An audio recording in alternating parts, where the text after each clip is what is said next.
Founding Rivals, Madison vs. Monroe, the Bill of Rights, and the Election That Saved a Nation. By Chris DeRose. Narrated by Adam Verner. Copyright 2011 by Chris DeRose. This unabridged audiobook is published by arrangement with Regnery Publishing and was produced in the year 2012 by Tantor Media Incorporated, which holds the copyright thereto. Prologue. Opening Days. No people can be bound to acknowledge and adore the invisible hand, which conducts the affairs of men, more than the people of the United States. Every step by which they have advanced to the character of an independent nation seems to have been distinguished by some token of providential agency. George Washington. First Presidential Address to Congress. On April 30th, 1789, a sea of people spilled into the streets of the city of New York, standing shoulder to shoulder, crowding on rooftops, hanging out of open windows, vying for a view. Their focus was the second-story balcony of Federal Hall, the large and elegant Bible placed atop a crimson-draped table, and the closed door that would open at any minute. But as the hours went by, nothing happened.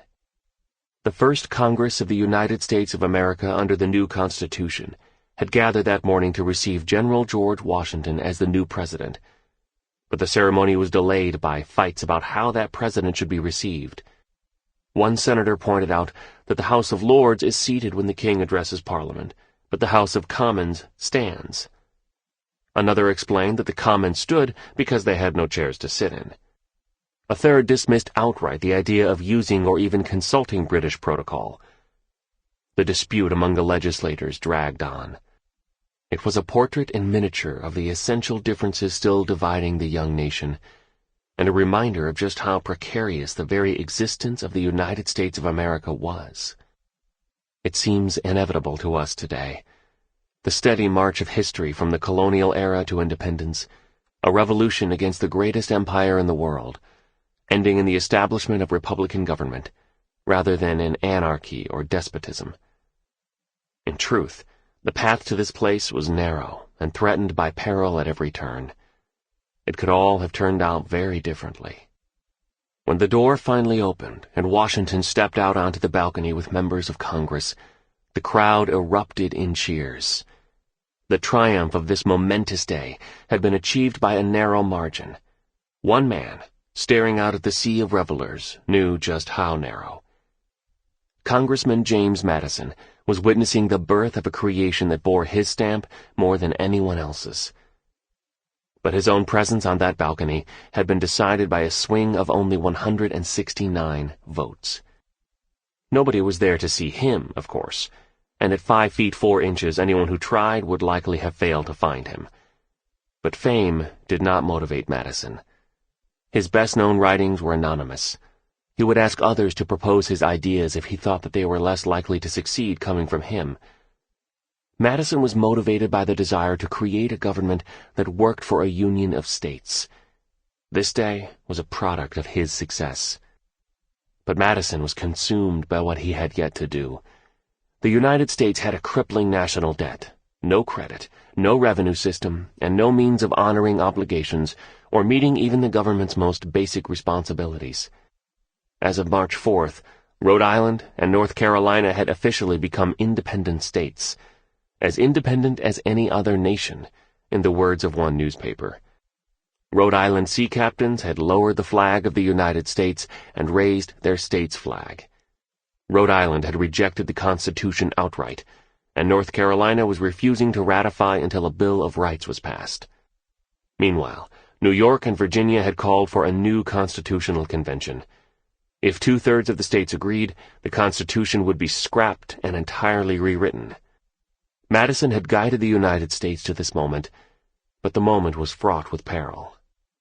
The country did not yet have a Supreme Court, so the oath of office was administered to George Washington by Chancellor Robert Livingston, the Chief Judicial Officer of New York.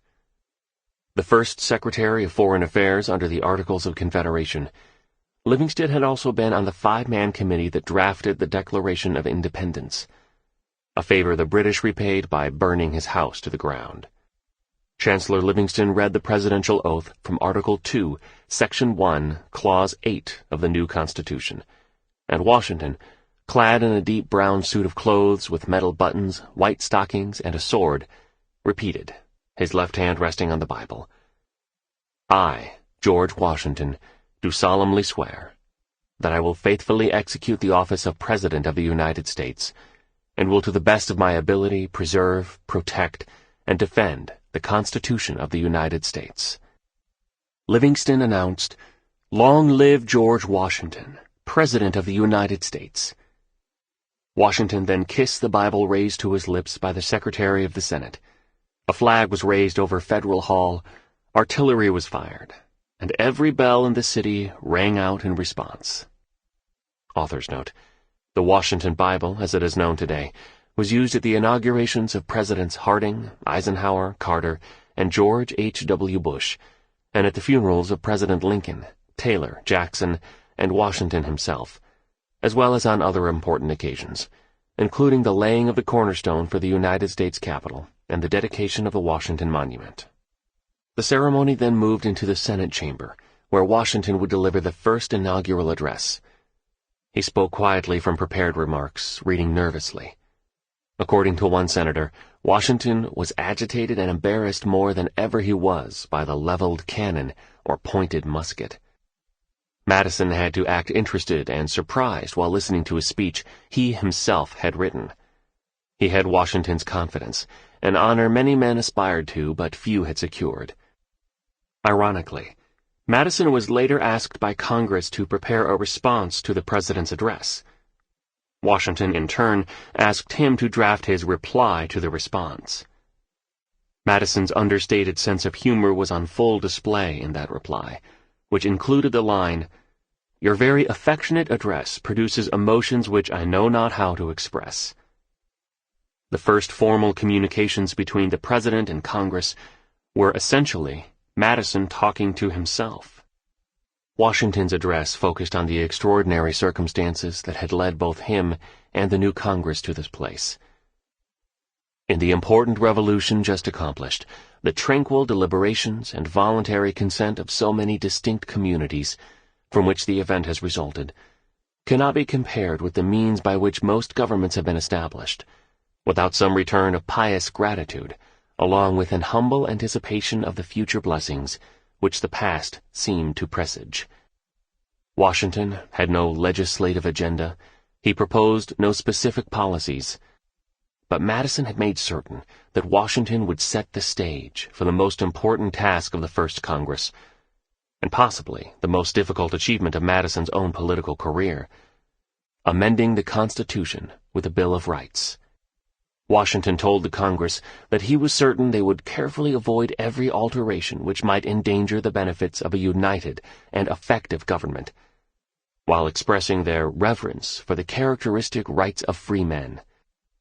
A Bill of Rights was absolutely necessary to appease the doubters who were keeping Rhode Island and North Carolina out of the Union, and only a Bill of Rights could diffuse the agitation for a new constitutional convention, led by an anti-federalist movement that was strong and growing daily throughout the continent. Madison had become convinced that a Bill of Rights was necessary to bind the United States together, that it needed to be passed in the first session of Congress, and that he needed to be the bill's leading, if unlikely, champion. It had become clear, as Congress neared a quorum at the end of March, that the anti-federalists who opposed the Constitution had gained only 2 or 3 seats in the Senate and a very small minority in the House. That was good news for Madison, leader of the Federalists, but good news that presented a challenge. Most Federalists did not believe the Constitution needed amending. It established a limited federal government, after all, which could act only within the confines of specific enumerated powers. The Federalists believed that it was pointless to guarantee freedom of religion when the Constitution gave the government no power to regulate religion in the first place. Indeed, it was not only useless, but potentially dangerous. If you began listing things the government could not do, you might assign it powers it was never meant to have. Potentially even worse, if you listed protections for some rights but omitted others, the omission might be taken to imply the abolition of those unenumerated rights. Besides, the Federalists argued, this business of amendments could wait until Congress resolved other more pressing issues, creating a revenue system, addressing the massive national debt, designing executive departments, and building a federal judiciary. Since the government was brand new, what would be the harm in waiting to see how it worked before amending it? In any case, historically such guarantees of rights had amounted to little more than parchment barriers that offered little real defense against a tyrannical government. Madison knew those arguments. As a Federalist, he had made them himself. But he knew that many people disagreed. He had the battle scars to prove it. And he was determined to satisfy the doubters. Madison wrote his friend Thomas Jefferson, then serving as minister to France, "Notwithstanding this Federalist character of the body, I hope and expect that some conciliatory sacrifices will be made, in order to extinguish opposition to the system, or at least break the force of it, by detaching the deluded opponents from their designing leaders." Madison understood the strength of the opposition to the Constitution very well. He had only narrowly won election to the new Congress against a leading anti-Federalist, a Revolutionary War hero who had played a key role in the opposition that nearly derailed ratification in the Virginia Convention. A former ally and close friend of Madison's, turned political opponent by their differences over the new Constitution. The two candidates running to represent Virginia's 5th District in the First Congress of the United States of America were united in patriotism and distinguished service to their country, but divided over the new form of government for the United States. On the Federalist side stood James Madison, determined to defend the Constitution and the new government he had worked so hard to create. Against him stood James Monroe, anti-Federalist, opponent of the Constitution as written, and erstwhile ally of Madison. Both men had served in the Virginia House of Delegates and Council of State, the Congress of the Confederation, and the Virginia Ratification Convention, with distinction in every capacity. Madison, 37, was the primary author of the Constitution, and one of the greatest political thinkers of his day. Monroe, 30, was an established attorney with a record in combat that could hardly be equaled anywhere on the continent. It was the perfect election, at least from the voters' point of view. No other congressional race in the history of our nation ever offered a better selection of candidates. Two future presidents of the United States of America were running against each other for a seat in Congress for the first and last time in American history. The high-stakes battle between two founding fathers would forever alter the trajectory of the young nation. America's long love affair with the presidency has relegated to footnotes the stories of individual races for Congress. With the exception of the Lincoln-Douglas Senate race in 1858, congressional elections are never looked at individually. 1894 and 1932 were reactions to financial panics. 1974, 1994, 2006, and 2010 were rebukes to unpopular administrations. But the battle between James Madison and James Monroe had a significance beyond these general trends. It was the most pivotal race for Congress in American history. Few presidential elections can rival it in importance. The election of President Jefferson in 1800 signaled the first peaceful transfer of power between parties. 1860 ushered in the Civil War. 1864 hastened that war's conclusion. But what other election could rival the House race that saved America? The present crisis is the most important that will probably ever happen in this country. On the choice of these persons depends our future well-being and prosperity. So observed the Virginia Sentinel, contemplating the race. As the fledgling United States struggled to define itself as a unified nation, that single closely fought race for the House of Representatives resulted in the creation of the Bill of Rights, the ratification of the Constitution by every remaining state, and the effective end of the powerful counter-movement that aimed to do away with the Constitution. Monroe and the Anti-Federalists were seeking constitutional amendments to guarantee personal liberties, or else an entirely new constitution. Madison, Washington, and the other Federalists knew what a second constitutional convention would look like. The strongest zealots from each faction would be elected, some with the express intention of derailing the Union. The conciliation that characterized Philadelphia would be gone. The essential powers of the new national government, such as trade regulation and a rational revenue policy, would likely be stripped, leaving the new government as impotent as the old. But for the result of one election, the United States of America might well have died in infancy. Monroe was a vigorous proponent of adding a Bill of Rights to the Constitution. But Monroe, a young anti-Federalist, was at odds with the overwhelming Federalist majority in Congress. He would never have persuaded them to approve constitutional amendments, and without the Bill of Rights, the Union would ultimately have failed. Madison was the leader of the Federalists. He arrived in Congress with the reputation and political skills necessary for getting the Constitution amended, and with the will to apply his prestige and all his political capital to the task. As the 1789 election between Madison and Monroe began, Madison was in New York, far removed from the theater of action. Because anti-Federalists in the Virginia legislature had drawn the district's boundaries to his disadvantage, Madison began the race far behind. As each day came and went, he fell even further behind Monroe.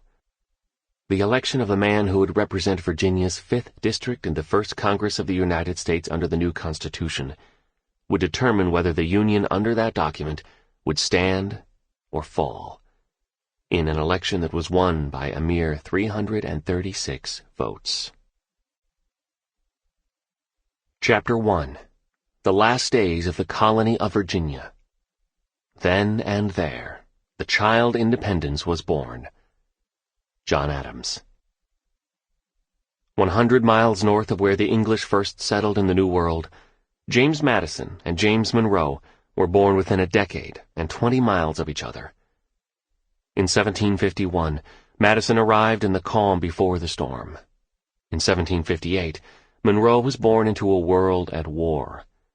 The French and Indian War, which began in 1754 and ended in 1763, saw the English expel their rivals from the continent, and it would set in motion the great events that would dominate the lives of these two sons of Virginia.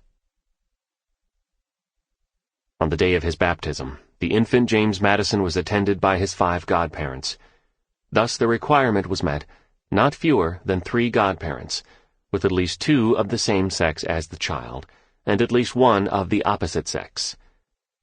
The rite would be performed according to the 1662 Book of Common Prayer, used in the Church of England the world over, including in this far-flung outpost of the British Empire in the Hanover Parish Church, on the river Rappahannock in the county of King George, Virginia. Those gathered that morning for the baptism of James Madison were there in the belief that the infant could become a new creation. Aside from the monarchy, no institution was more enduring or revered in Virginia than the Church of England. Yet as time passed, the cultural, religious, and political ties between England and her colonies would be strained. The central question of the day would soon be whether Virginia, created as a colony, could be reborn as something else. At the time of Madison's birth, momentous events that would put that question to the test were already in play. British victory in the French and Indian War would come at a catastrophic financial cost, and French diplomat Charles Gravier, Comte de Vergennes, would predict with great prescience, "I am persuaded England will ere long repent of having removed the only check that could keep her colonies in awe. They stand no longer in need of her protection. She will call on them to contribute toward supporting the burdens they have helped to bring on her, and they will answer by striking off all dependence." Indeed, the British Parliament would attempt to pass some of the costs of the war onto her colonies. What followed was a vicious cycle of rising colonial resistance and British retaliation. Madison and Monroe were both descendants of 17th-century Virginia colonists. Isaac Madison, or Madison spelled Maddeson, had arrived in Virginia in 1611. 4 years after Jamestown became the first permanent English settlement in America, and 9 years before the arrival of the Mayflower. Madison flourished in the New World. He also established a reputation as an Indian fighter. In March of 1622, he accepted the charge of the governor of the Virginia colony to lead a force to rescue colonists seized by Indians in a raid. Isaac's success as a planter grew, and he gained exclusive trading rights with the Indians in the Chesapeake Bay. 14 years after settling in Virginia, he died, and was buried in the land where he had found wealth, adventure, prestige, and love, but far from his original home. James Madison, future political colossus, was no rugged pioneer in the mold of his ancestor. By the time James was born in 1751, Virginia was a thriving colony. James Madison was born while his mother was visiting the home of her mother in the King George County along the River Rappahannock. When mother and child were strong enough, they departed for Orange County and the estate that would one day be known as Montpelier. It would be Madison's home for his entire life. Madison was a dedicated student. He began his formal studies in 1762 under Donald Robert, who had been educated at the University of Aberdeen. Then he became the pupil of Thomas Martin, a brief association that would change the course of Madison's life. Martin had attended school at the College of New Jersey, located on the road between Philadelphia and New York at Princeton, and today known as Princeton University. The college at Princeton had an excellent reputation, in contrast with the College of William and Mary, which at the time no longer had a well-regarded and rigorous program of study. Princeton had the additional benefit of geography. Madison's parents felt that the climate farther north, as opposed to the hot and sticky weather in Williamsburg, would be better for the sickly Madison. Madison passed the College of New Jersey's entrance exam, which required grammatical Latin, Greek translation, and vulgar arithmetic. The author of the First Amendment would be educated at a school with a remarkable degree of religious diversity for its time, founded as it was, for the equal and general advantage of every religious denomination of Protestants. Madison had roughly 150 fellow students in the entire school. For perhaps the first time in his life, the curious and scholarly young man was in his element. Far from Orange County, Madison was meeting brilliant peers from places and backgrounds he previously had only read about. The school was a tight-knit community, as all the pupils and their tutors would eat together, sometimes joined by the college president. Madison wrote to his mentor Martin from school in August of 1769, "I am perfectly pleased with my present situation, and the prospect before me of 3 years' confinement, however terrible it may sound, has nothing in it, but will be greatly alleviated by the advantages I hope to derive from it." Madison plunged into his academic work, studying to the point of physical exhaustion and illness. At Princeton, he had access to a library exceeding 1,200 volumes. Madison studied science, geography, rhetoric, logic, math, natural and moral philosophy, metaphysics, chronology, read Latin and Greek, and pored over classical texts. The college day began with prayer and ended in the evening with another devotional service. Madison was a model student. College president John Witherspoon never knew him to say or do an indiscreet thing. He joined a fraternal organization, the Whigs, who playfully jousted in public debates with their rivals, the Cleosophians. The college put an emphasis on oratory. Students were required to engage one another in front of large audiences. For the quiet and introverted Madison, this aspect of his education was invaluable. Even as trouble was brewing back home in Virginia, political tensions were increasing between Crown and colony, Madison was debating academic issues on a stage next to a giant portrait of King George III. After 3 years of study, Madison was examined by trustees, college officers, and other gentlemen of learning, and received his degree. He had finished a 4-year program in 3. Madison returned to Orange County in 1772. In Orange, Madison was isolated. He kept himself busy tutoring his younger siblings in literature. Correspondence with his former classmate William Bradford in Philadelphia was his only connection to the outside world he had left behind, and also a source of news about the historic events brewing in the colonies. Bradford was concerned about his friend's well-being. He believed that Madison had injured himself by excessive study, and he urged him to be attentive to his health. Even naturally sickly people can outlive healthy ones by working at it, Bradford wrote to the man who would live to be the last of the founders. Prophetically, Bradford wrote to Madison that, "You seem designed by Providence for extensive usefulness." At the time, the observation must have seemed like so much fluff to Madison. He was bored, lonely, doing nothing with his life, and without prospects for a change. Bradford kept Madison abreast of the lives of their friends and acquaintances, their career advancements, successes, and marriages. The world, it seemed, was passing Madison by. He was confined in the cash-poor agricultural economy of the Virginia colony, where his father was a planter, just as his ancestors had been, back to the days of Isaac. His time away from home had caused Madison to see Virginia in a new light. Madison was concerned about the lack of religious liberty in his home colony, and he asked Bradford to send him a copy of Pennsylvania's religious tolerance laws. "Is an ecclesiastical establishment absolutely necessary to support civil society?" he asked. Madison was increasingly concerned with the treatment of religious dissenters in neighboring counties. Some were in prison on account of their faith. Soon, Bradford's letters to Madison were full of dramatic events. In December of 1773, Bradford sent Madison an account of the destruction of the tea at Boston.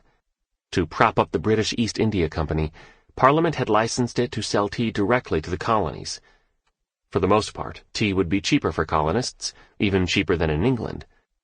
But the colonists maintained that Parliament had no right to levy the tax on the tea. The taxed tea was prevented from landing anywhere in the colonies. In New York and Philadelphia, it was sent back. In Charleston, it was placed in a cellar. Boston customs officials, however, refused to send the tea back and kept it in ships docked in the harbor.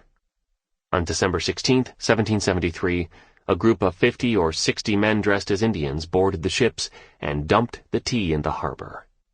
Madison congratulated Bradford on the heroic proceedings in Philadelphia. He approved of that city's refusal to accept the tea. But the cautious Madison was ambivalent about the Boston Tea Party, as it later became known, wishing the Patriots in Massachusetts would conduct matters with as much discretion as they seemed to do with boldness. The British responded predictably, ratcheting up the pressure, this time past the point of no return. In 1774, Parliament adopted a series of coercive or intolerable acts. The port of Boston was closed to commerce until the tossed tea should be paid for. Massachusetts public officials would henceforth be appointed at the discretion of the Crown. Public meetings were prohibited without prior permission.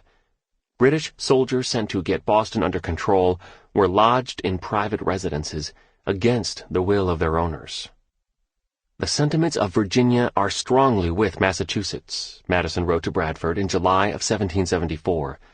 An attack on one colony was perceived as falling upon them all. The two young men sensed the increasing consequence of the moment.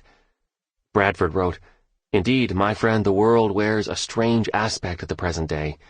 To use Shakespeare's expression, the times seem to be out of joint.